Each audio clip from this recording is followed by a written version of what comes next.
I'm Maria. My family is full of linguists, and languages were a big part of my life growing up. My mom and dad were both professors, always talking about the nuances of different languages at the dinner table. I guess it rubbed off on me because by the time I finished college, I could speak 5 languages fluently: English, Spanish, French, German, and Italian. I met David when I was still in college.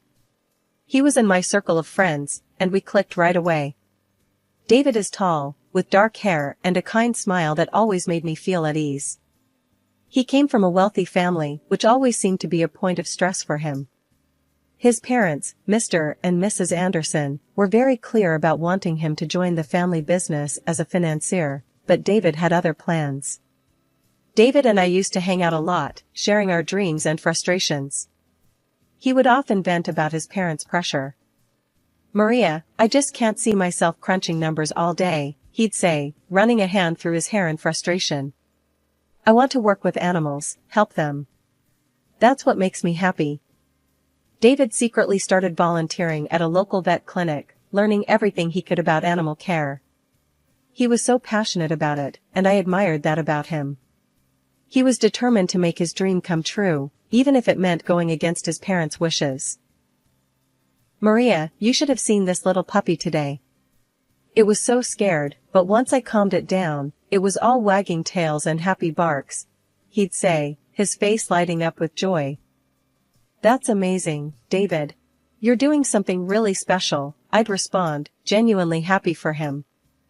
We were just friends, but I always felt a deep connection with David. We understood each other in a way that was rare. I loved languages, and he loved animals, but we both shared a passion for following our dreams. As graduation approached, David's parents intensified their pressure, and he became more conflicted. But through it all, we supported each other. We'd often meet up to vent and encourage one another. "You've got this, David," I'd say, giving him a reassuring smile. "You're going to be an amazing vet someday. And you, Maria, are going to be the best translator out there," he'd reply with a grin. It was a typical Friday night, and our group of friends decided to have a little get-together.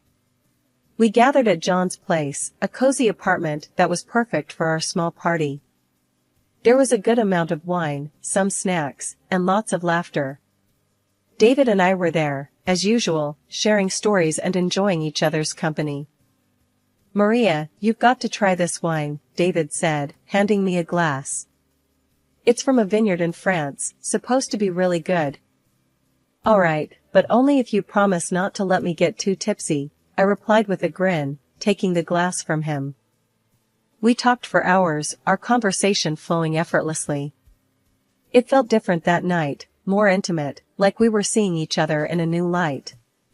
As the party started to wind down, we found ourselves sitting on the couch, a little apart from the rest of the group.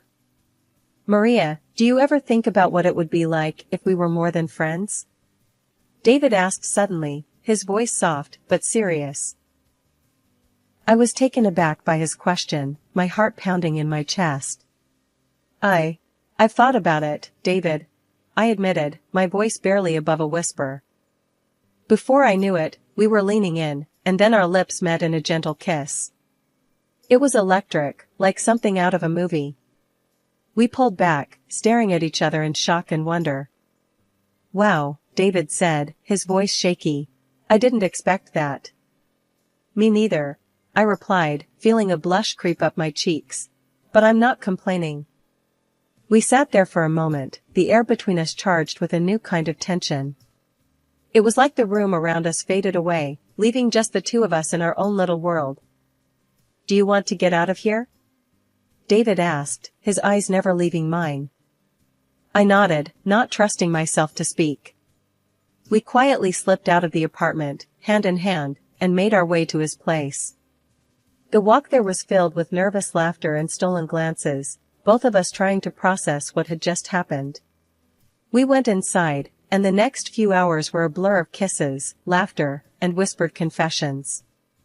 It was like we were finally allowing ourselves to feel what we had been holding back for so long. Everything felt right, like we were exactly where we were supposed to be. The next morning, I woke up in David's arms, feeling a mix of happiness and nervousness. I gently nudged him awake, needing to talk about what had happened. "David, wake up," I whispered, shaking his shoulder gently. He stirred, opening his eyes, and giving me a sleepy smile. "Good morning, beautiful," he said, his voice rough with sleep. "Morning," I replied, feeling my cheeks heat up. "We need to talk about last night." After that romantic night, David and I decided we didn't want to wait any longer. We wanted to get married. We were so sure of our love, but we knew his parents might be a hurdle. When we told them, Mr. and Mrs. Anderson weren't thrilled. They had known me for years as David's friend, but as his wife? That was a different story. They didn't like that I wasn't from a wealthy family. Still, they agreed to our wedding, but insisted on a prenuptial agreement. They wanted to make sure I wouldn't claim any of David's money. "You'll need to sign this prenup, Maria," Mr. Anderson said, handing me the documents. "It's just to protect the family assets." I glanced at David, who nodded reassuringly. "I understand," I said, taking the papers. Despite the cold reception, they allowed us to live in David's late grandmother's apartment. It was a beautiful place in the city center, with windows overlooking the square. The apartment was elite and expensive, with excellent repairs and new furniture. It felt like a fresh start. After the wedding, we moved in, but Mr. Anderson made it clear that one room, filled with his mother's belongings, was off limits. "Those items are priceless to me, Maria," he said sternly, handing me the key. "You are not to enter that room." I nodded, understanding the gravity of his words. "I won't, Mr. Anderson. I promise." With that, David and I began our new life together, ready to face whatever challenges came our way. Living with David was like a dream at first. We were so happy in our new place, but soon enough, that bliss got a serious jolt thanks to his sister, Laura. Laura started dropping by unannounced, making herself right at home. One Saturday morning, just as I was getting ready to enjoy a peaceful breakfast, she showed up. "Hey Maria," Laura said, strolling into the kitchen without even knocking. "What's for breakfast?" I forced a smile, trying to keep my annoyance in check. "Good morning, Laura. I was just about to make some eggs." "Make enough for me too, will you?" she said, plopping down at the table and scrolling through her phone like she owned the place. I took a deep breath and started cooking, reminding myself to stay calm. David walked in, looking a bit surprised to see his sister. "Laura, didn't know you were coming over," he said, raising an eyebrow. "Yeah, thought I'd surprise you guys," she said with a smirk. "This place is amazing. I could get used to hanging out here more often." As days went by, Laura's visits became more frequent and more invasive. She'd stay over without asking, and every morning it was the same thing. She'd demand breakfast, criticize my cooking, and make snide comments about me living in her grandmother's apartment. "Maria, you should really learn how to cook better," she said one morning, pushing her plate away. "You're living here on borrowed time, you know." That was the last straw. I clenched my fists and looked her straight in the eye. "Laura, you can't just come here and disrespect me in my own home." She scoffed, rolling her eyes. "Your home? This is my family's apartment, Maria. You're just here because my parents are too nice to kick you out." David had enough. He walked over and stood next to me, glaring at Laura. "Laura, you need to show Maria some respect. She's my wife, and this is her home too." Laura's face twisted in anger.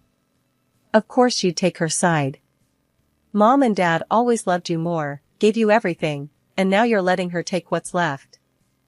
"Enough, Laura." David's voice was firm. "If you can't respect Maria, then don't come here anymore." Laura stormed out, slamming the door behind her. I let out a sigh of relief, feeling a mix of anger and sadness.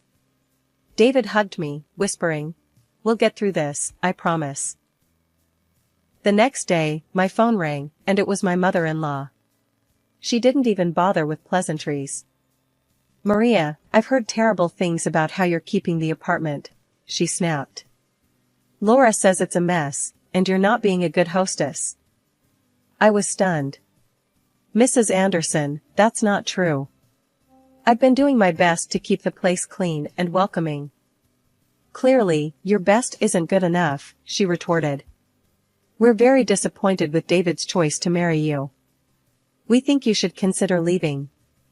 When I told David about the conversation, he was furious. They have no right to talk to you like that, Maria. We'll figure something out. Days turned into weeks, and the tension with David's family kept building. Laura continued her visits, though less frequent after David's outburst.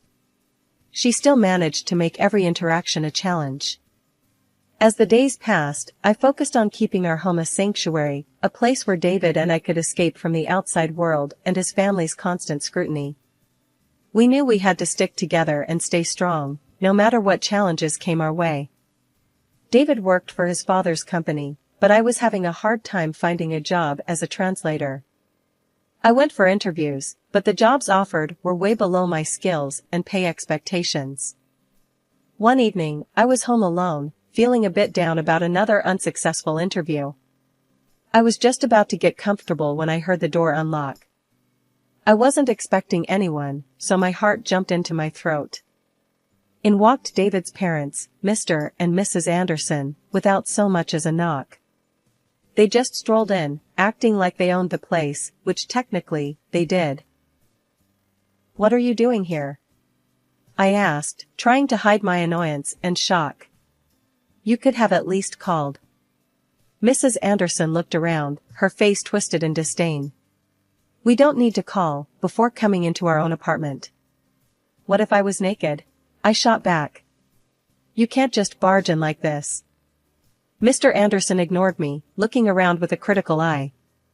We've decided to install surveillance cameras, to make sure you're keeping it in order. I couldn't believe what I was hearing. Cameras? You're kidding, right? This is our home, not a prison. Just then, David came home, looking tired but quickly realizing something was wrong.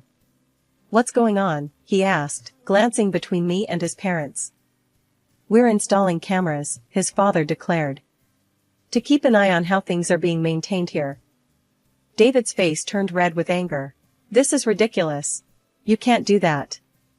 Yes, we can, Mr. Anderson snapped. You owe everything to us. You should be grateful and keep quiet. Mrs. Anderson turned to me, her eyes cold. You're a gold digger, Maria. You don't even have a job. You're just living off my son's money. That was the final straw. I looked straight at David and said, I can't do this anymore. I want a divorce. I'm leaving. David's eyes widened in shock, but then he nodded. If you leave, I'm going with you, he said, his voice steady. Mr. Anderson's face turned even redder. If you walk out, you're cut off. No inheritance, no support. Mrs. Anderson added, We'll move Laura in here for better control. That's when I had an idea. I winked at David and whispered, Trust me, play along. David gave a slight nod. All right, we'll get a divorce, he said, turning to his parents. They looked pleased with themselves. Good, Mr. Anderson said. We'll install the cameras and give Maria a month to find another place. Mrs. Anderson smirked. You're doing the right thing, David. We'll have Laura move in next week. After David's parents left, he turned to me with a confused look. Maria, why did you agree to a divorce and ask me to play along? He asked, his eyes full of worry. I gave him a reassuring smile. Just trust me, David. Do what I ask, and it'll all make sense soon. He sighed, but nodded. All right, I trust you. We hugged, and I could feel the tension in his shoulders ease a bit. A week later, David had to go on a business trip to Hong Kong for his father's company. As soon as David flew out, Laura and her boyfriend Rick showed up, just as his parents had promised. Hey, Maria, Laura said with a smirk, walking in without knocking. We're moving in to keep an eye on the place. You know, since you'll be leaving soon. I forced a smile. Welcome, Laura, Rick. Just one thing, don't go into the locked room or touch anything there, okay? Laura's eyes lit up with curiosity. Why not? What's in there? Just family stuff, I said, trying to sound casual. She made a sly face and nodded. Sure, we won't touch it. For the next week, I tried to get along with them, but it was tough. They treated the place like a party house, spending David's father's money and having a blast. Every night was the same, drinking, loud music, and their constant attempts to put me down. Laura spent a lot of time near the locked room, smoking and clearly itching to get inside.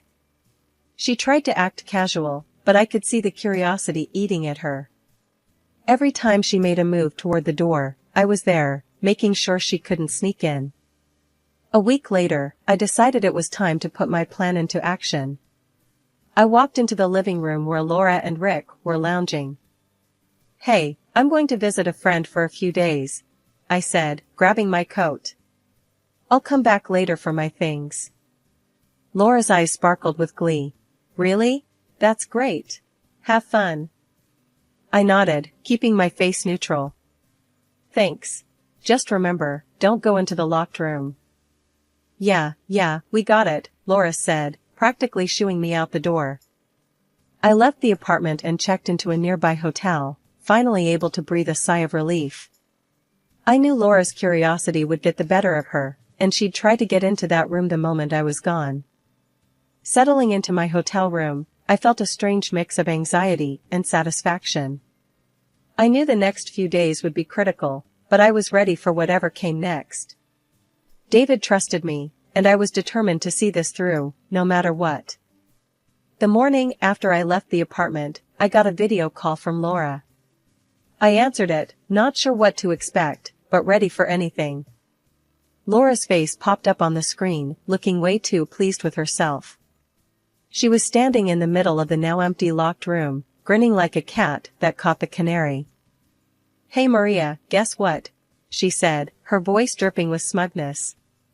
I broke the lock and threw all your crap out. Oh, and I changed the locks on the front door. Good luck getting back in now. I couldn't help it, I burst out laughing. Laura's smug expression faltered, confusion replacing her glee. What's so damn funny? She snapped. I wiped a tear from my eye, still chuckling. Laura, you clueless fool. I took all my stuff with me. That room wasn't mine. It was packed with your dad's things. He specifically told me not to touch any of it. Her face turned ghostly white. What?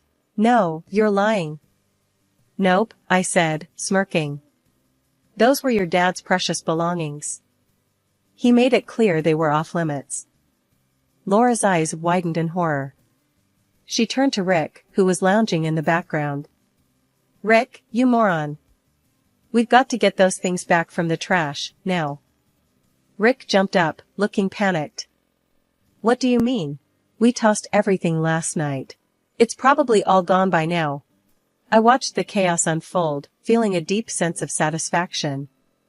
Laura, maybe start thinking about what your dad will do when he finds out you trashed his stuff. Laura's face crumpled, and she began to cry, her shoulders shaking with sobs.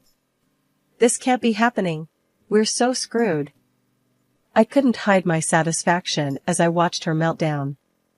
Well, Laura, maybe next time you'll listen to people when they warn you. With that, I ended the video call, feeling a wave of relief and triumph. Finally, karma had caught up with Laura, and it was a sight to see.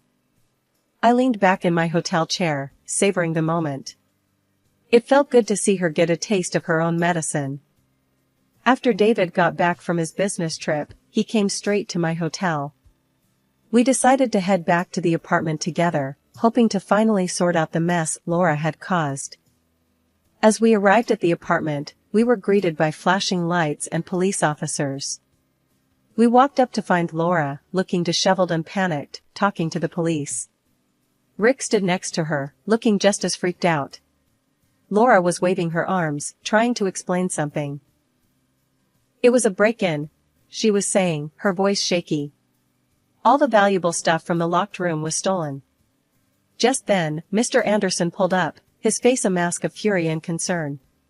He stormed over to the police, demanding to know what was going on. "What's all this about a robbery?" he barked. One of the officers turned to him. "Sir, the young lady here claims the apartment was broken into and items were stolen from a locked room." Mr. Anderson's eyes narrowed.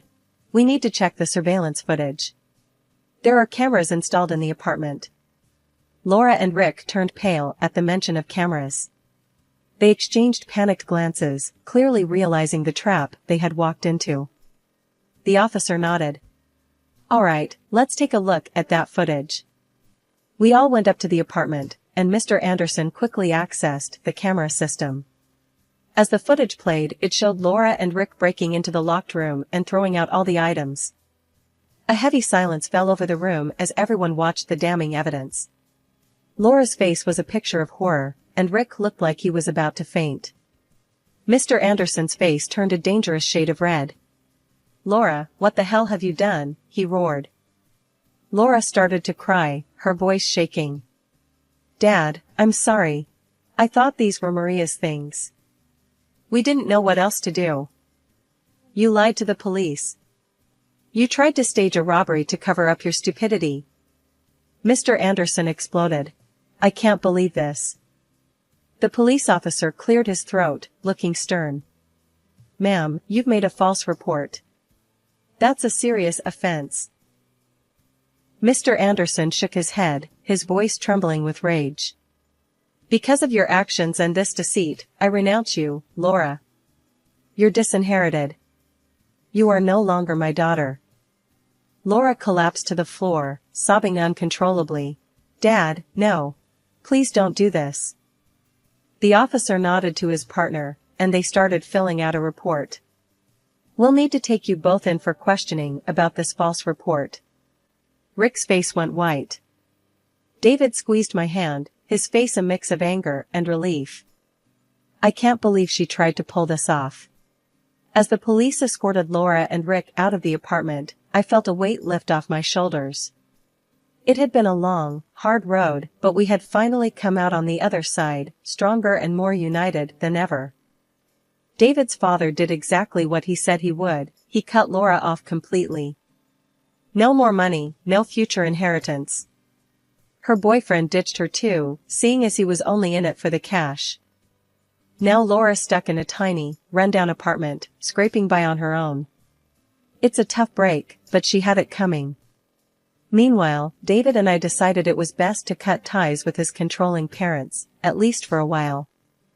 David quit his father's company and finally opened his own veterinary clinic, something he's always dreamed of.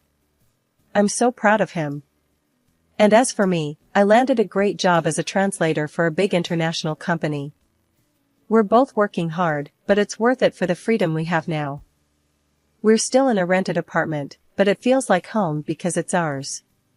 No more constant surveillance or judgmental eyes watching our every move.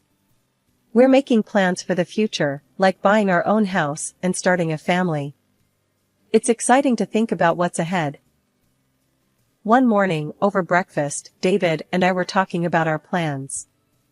"Maria, have you thought about where you'd like to buy a house?" he asked, sipping his coffee. I nodded. "Yeah, somewhere quiet, but not too far from the city." "What about you?" "I'm thinking the same," he said, grinning. "A place with a big yard for the dogs." I laughed. "Of course, you'd want space for the dogs." "That's fine by me. And what about kids? Are we still thinking a couple of years down the line?" David looked thoughtful. "Yeah, I think that's a good plan. Let's get settled first, make sure the clinic is running smoothly, and then we can start thinking about kids." I reached across the table and squeezed his hand. "Sounds perfect. We've got time, and we're building a good life together." Later that day, we visited his new clinic. It was a cozy place, already bustling with clients and their pets. I watched David in his element, caring for animals and talking to their owners. He looked so happy and fulfilled. One weekend, we decided to visit some open houses, just to get a feel for what was out there. We found a few places we liked, and it was exciting to imagine our future home. Maria, can you picture it? David asked as we stood in the backyard of a charming house. Kids playing here, maybe a dog running around? I smiled, feeling a warm glow inside. Yeah, I can. It feels right, doesn't it? Absolutely, he said, putting an arm around me. We're building something real, something lasting. As we left the house, I felt a sense of contentment and anticipation. We were on the right path, and the future looked bright.